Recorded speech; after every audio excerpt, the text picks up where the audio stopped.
सच कहूं बुलेटिन में आपका स्वागत है। पेश है आज के मुख्य समाचार। भारत में कोविड-19 के 68,898 नए मामले सामने आने के बाद देश में संक्रमण के मामले शुक्रवार को 29 लाख के पार पहुंच गए। हालांकि देश में मरीजों के ठीक होने की दर 74% से ज़्यादा है। सुप्रीम कोर्ट ने उस याचिका पर विचार करने से शुक्रवार को इनकार कर दिया जिसमें भारत के पूर्व प्रधान न्यायाधीश रंजन गोगोई के शीर्ष अदालत में न्यायाधीश पद पर रहने के दौरान आचरण की जांच के लिए 3 न्यायाधीशों के पैनल के गठन की मांग की गई थी।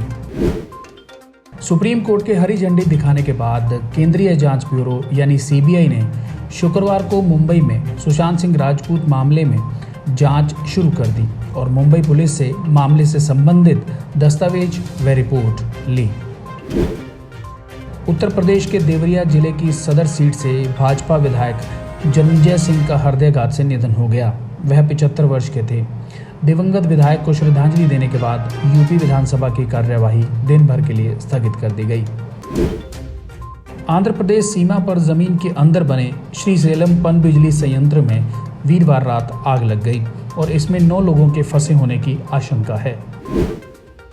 जो बाइडेन ने राष्ट्रपति पद के लिए डेमोक्रेटिक पार्टी का नामांकन आधिकारिक तौर पर स्वीकार किया है और मतदाताओं से अमेरिका में लंबे समय से छाए अंधेरे को दूर करने के लिए एक साथ आने की अपील की है। अमेरिका ने संयुक्त राष्ट्र महासचिव एंटोनियो गुतारेस को जानकारी दी है कि वह ईरान पर संयुक्त राष्ट्र के सभी प्रतिबंधों को फिर से बहाल करने के लिए पहल करेगा। प्रधानमंत्री नरेंद्र मोदी को ऑस्ट्रेलिया के खिलाफ अहमदाबाद में 2011 विश्व कप क्वार्टर फाइनल के दौरान सुरेश रैना के शानदार कवर ड्राइव अभी भी याद हैं। उनका मानना है कि इस हरफनमौला के असंख्य प्रशंसकों को उसकी कमी खलेगी। अब खबरें हरियाणा से। फतेहाबाद जिले के टोहाना कस्बे के आज़ाद नगर में 3 बदमाशों ने एक फाइनेंसर के घर से करीबन 30 लाख रुपए कैश और सोने के जेवरात की लूट को अंजाम दिया। फाइनेंसर जैसे ही घर पहुंचा तो बदमाश घर से बाहर निकल रहे थे। उसे देखकर वे फरार हो गए। फाइनेंसर ने उनका पीछा किया और पुलिस को सूचना दी। जब पुलिस, गाँव वालों और फाइनेंसर ने उन्हें घेर लिया तो खुद को गिरा हुआ देख एक बदमाश ने खुद को गोली मार ली, जबकि 2 को पुलिस ने गिरफ्तार कर लिया। मामले की जाँच जारी है। कहते हैं ऊपर वाला जब देता है तो छप्पर फाड़ कर देता है। हरियाणा में सिरसा जिले के कालांवाली में रहने वाले धर्मपाल के साथ कुछ ऐसा ही हुआ। मिठाई की दुकान चलाने वाले धर्मपाल शुक्रवार सुबह उठे तो पता चला कि करोड़पति बन गए हैं।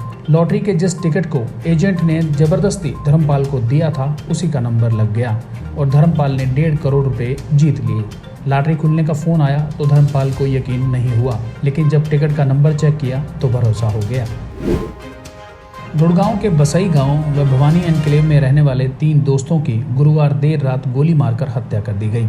सबसे पहले बसई गांव की वाल्मीकि चौपाल के पास एक युवक को कार सवार हमलावरों ने गोली मारी।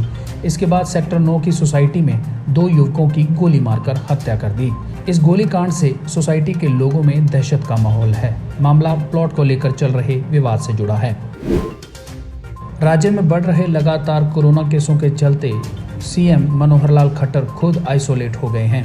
केंद्रीय जल शक्ति मंत्री गजेंद्र सिंह शेखावत के कोरोना पॉजिटिव आने और करनाल के पूर्व जिलाध्यक्ष जगमोहन आनंद के भी कोरोना पॉजिटिव आने के बाद मुख्यमंत्री मनोहर लाल ने खुद को आइसोलेट किया है। मुख्यमंत्री मनोहर लाल इन दोनों से हाल ही में मिले थे।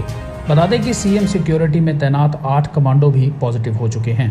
देश विदेश की तमाम खबरों से जुड़े रहने के लिए सब्सक्राइब करें सच कहूं और बेल आइकन प्रेस करके पाएं हर लेटेस्ट अपडेट सबसे पहले।